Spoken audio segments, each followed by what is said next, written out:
성도 여러분 반갑습니다. 우리 9월 8일 매일 말씀 묵상 시작하도록 하겠습니다. 우리 먼저 찬양 주님 말씀하시면 함께 찬양하겠습니다. 주님 말씀하시면 내가 나가리다. 주님 뜻이 아니면 내가 멈춰서리다. 나의 가고 서는 것 주님 뜻에 있으니 오 주님 나를 이끄소서. 우리 다시 한번 주님 말씀하시면 내가 나가리다. 주님 뜻이 아니면 내가 멈춰서리다. 나의 가고 서는 것 주님 뜻에 있으니 오 주님 나를 이끄소서. 뜻하신 그곳에 나 있기 원합니다. 이끄시는 대로 순종하며 살리니 연약한 내 영혼 통하여 일하소서. 주님 나라와 그 뜻을 위하여 뜻하신 그곳에 나 있기 원합니다.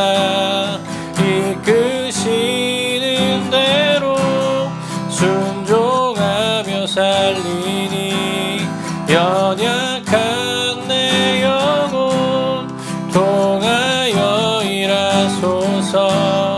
주님 나라와 그 뜻을 위하여 오 주님 나를 이끄소서. 아멘. 자, 오늘 함께 나눌 말씀은 예레미야서 29장 24절부터 32절까지 말씀입니다. 너는 느헬람 사람 스마야에게 이같이 말하여 이르라. 만군의 여호와 이스라엘의 하나님께서 이와 같이 말씀하여 이르시되 내가 내 이름으로 예루살렘에 있는 모든 백성과 제사장 미야세야의 아들 스바냐와 모든 제사장에게 글을 보내 이르기를 여호와께서 너를 제사장 여호야다를 대신하여 제사장을 삼아 여호와의 성전 감독자로 세우심은 모든 미친 자와 선지자 노릇을 하는 자들을 목에 씌우고 나무 고랑과 목에 씌우는 새 고랑을 채우게 하심이오늘 이제 내가 어찌하여 너희 중에 선지자 노릇을 하는 아나돗 사람 예레미야를 책망하지 아니하느냐. 그가 바벨론에 있는 우리에게 편지하기를 오래 지내야 하리니 너희는 집을 짓고 살며 밭을 일구고 그 열매를 먹으라 하셨다 하니라.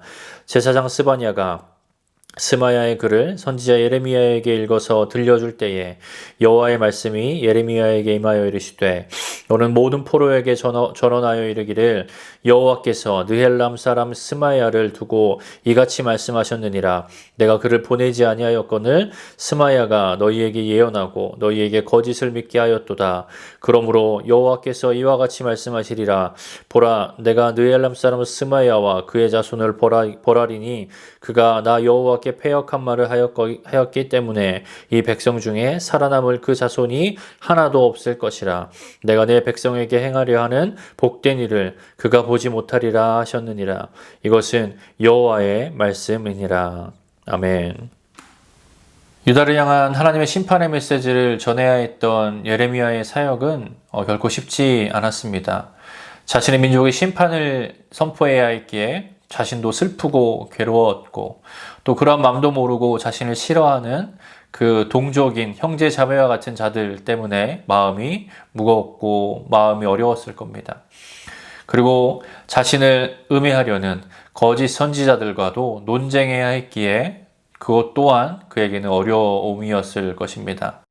26장부터 29장까지 말씀을 보면 예레미야가 거짓 선지자들과 어떻게 논쟁했는지를 볼 수가 있습니다. 오늘 본문도 거짓 선지자 중에서 스마야라는 사람이 예레미야를 모함하는 그런 내용을 다루고 있습니다. 이 이스라엘 백성들이 바벨론으로 포로로 잡혀갔죠. 이 포로로 잡혀간 이스라엘 백성들이 가장 원하는 건 뭐였을까요? 한시라도 빨리 이 포로 생활을 청산하고 집으로 돌아가는 것일 것입니다. 그래서 그들이 듣고 싶어하는 말은 무엇일까요? 바로 집에 돌아갈 수 있다라는 말이겠죠. 이 당시에 활동하던 선지자들, 특히 거짓 선지자들은 그런 사람들의 그 마음을 알고 그들이 원하는, 그들이 듣고 싶어하는 것을 하나님의 말씀인 것 마냥 얘기하는 경우들이 많이 있었습니다. 그래서 사람들이 원하는 대로 우리가 하나님께서 우리를 도우실 것입니다. 우리 곧 집으로 갈 수 있다라고 하셨습니다. 라고 하면 사람들이 그것을 듣고 너무나 좋아했죠. 그들은 왜 그랬을까요? 자신들의 인기와 인정과 또 자신의 유익을 위해서 그렇게 거짓된 말씀을 전하는 거였을 것입니다. 그런데 어느 날 포로로 잡혀온 사람들에게 예루살렘에서 그 본토에서 편지가 도착합니다. 그 편지는 예레미야의 편지였습니다. 그 예레미야의 편지의 내용은 무엇이냐? 간단히 말해서 백성들에게 이렇게 말하는 겁니다. 여러분, 하나님께서 말씀하시기를 여러분은 그곳에서 70년을 살아야 된다고 합니다. 그러니 그곳에서 정착하여서 밭도 일구고 집도 짓고 결혼도 하고 자녀도 낳고 그렇게 그곳에서 정착하여서 번영하여 살 준비를 하라고 하십니다. 라는 내용이었습니다. 당시 포로들의 그 심정에서 이 편지의 내용은 정말 청천벽력 같은 일이겠죠. 70년을 여기서 그렇게 살아야 한다니 얼마나 싫겠습니까? 그리고 백성들에게 거짓을 전했던 그 거짓 선지자들도 난리가 난 것이죠. 자신들은 분명히 금방 갈 수 있다라고 했는데 이 예레미야 선지자가 그렇게 말하니까 말이죠. 그때 바벨론에 있었던 거짓 선지자 중 하나인 스마야라는 사람이 그 예레미야에게 온 편지를 가지고 항의하며 예루살렘으로 편지를 씁니다. 그는 마치 하나님의 말씀을 받은 것 마냥, 하나님의 말씀인 것 마냥 그 편지를 통하여서 스바냐를 포함해서 여러 제사장들을 책망하고 그들에게 항의하는 내용의 편지를 보냅니다. 오늘 보면 26절부터 28절의 내용이 나오는데요. 간단히 요약하면 이런 겁니다. 예레미야 그 자가 우리가 바벨론에 오기 전부터 우리가 심판받는다라고 해서 우리가 이상하게 여겼는데 우리가 바벨론에 잡혀온 우리에게도 편지를 써서 뭐라고 하냐면 우리 보고 여기서 70년을 살 것이다 라고 했다. 그래서 여기서 집도 짓고 살라라고 했다. 아니 당신들이 거기서 제사장으로 있으면서 해야 되는 역할이 미친 자와 또 선지자 노릇하는 사람들 통제하고 그들을 벌 주는 건 아니냐. 왜 예레미야를 그냥 놔두냐라는 내용의 항의 서한입니다. 그들을 책망하는 것이죠. 근데 그 편지를 받은 제사장 중에 하나인 스바냐가 다른 말하지 않고 예레미야에게 그 편지를 읽어줍니다. 스바냐는 알았던 거죠. 이것이 잘못된 편지이고 예레미야가 옳다는 것을요. 그 편지를 다 읽고 들을 때에 그때에 하나님께서 예레미야에게 말씀하십니다. 뭐라고 말씀하시냐? 31절에 나오는데요. 31절에서 하나님이 뭐라고 하시느냐? 예레미야야, 내가 그를 보내지 아니하였다 라고 말합니다. 그는 내가 보낸 선지자가 아니다. 그가 한 말은 내 말이 아니다 라고 말씀하십니다. 그리고 이어서 말씀하시기를 그가 나에게 패역한 말을 하였으므로 그의 자손들 대대로 이 바벨론에서 다 살아남지 못하고 결국 내가 그들을 포로에서 해방하는 그날까지 하나도 살아있을 수 없을 것이다. 그에게 벌을 내릴 것이다 라고 말씀하시는 내용이 바로 오늘 본문에 나오게 됩니다. 오늘 본문을 보며 이런 생각이 들었습니다. 스마야가 왜 그랬을까? 왜 그런 편지를 쓰고 행동했을까? 라고 말입니다. 여러분은 어떻게 생각하십니까? 스마야가 왜 그랬을까요? 저는 본문을 묵상하면서 두 가지 정도의 가능성을 생각해 보았습니다. 첫 번째로 스마야가 의도적으로 거짓임을 알고 거짓말을 했을 수 있다는 가능성입니다. 왜 그랬을까? 그가 사람에게 받는 인정과 인기와 그리고 자신의 유익만을 생각하며 거짓인 것을 알면서도 사람들이 듣고자 하는 그것을 마치 하나님의 말씀처럼 전했던 것이죠. 그렇다면 아마도 스마야는 예레미야가 하나님의 심판의 메시지를 전하기 시작할 때부터 예레미야를 모함하고 또 사람들을 선동하며 예레미야를 힘들게 했었을 것입니다. 그런데 결국 예레미야의 그 말씀대로, 예레미야의 그 예언대로 실제로 바빌론에게 패하고 바빌론에게 포로로 잡혀가는 그 상황을 직접 스마야가 겪었다면 회개하고 그 거짓을 돌이키었어야 되는 것이 맞을 것입니다. 그런데 그는 계속해서 자신의 유익을 위해 거짓을 이어가며 사람들을 미혹의 길로 이끌어 드리고 있었던 것입니다. 여러분, 그리스도인들은 진리를 믿고 또 진리의 그 증인으로서 진리를 전하는, 진리를 말하는 자들입니다. 그런데 나의 유익을 위해서 또는 사람들에게 받는 인정을 위해서 진리를 말하지 않고 죄와 회개는 말하지 않고 사람들이 좋아하는 사랑과 용서와 번영과 형통의 축복만을 말한다라고 한다면 그는 스마야와 같은 자라고 할 수가 있겠습니다. 그것은 강단에서 말씀을 전하는 그리스도인들뿐만 아니라 예수를 믿고 예수의 증인으로 살아가는 모든 성도들에게 적용됩니다. 사람의 인정과 세상의 성공과 세상의 유익을 위하여서 하나님의 말씀대로 살아가지 못하고 자꾸만 타협하는 우리의 삶이 바로 스마야의 모습입니다.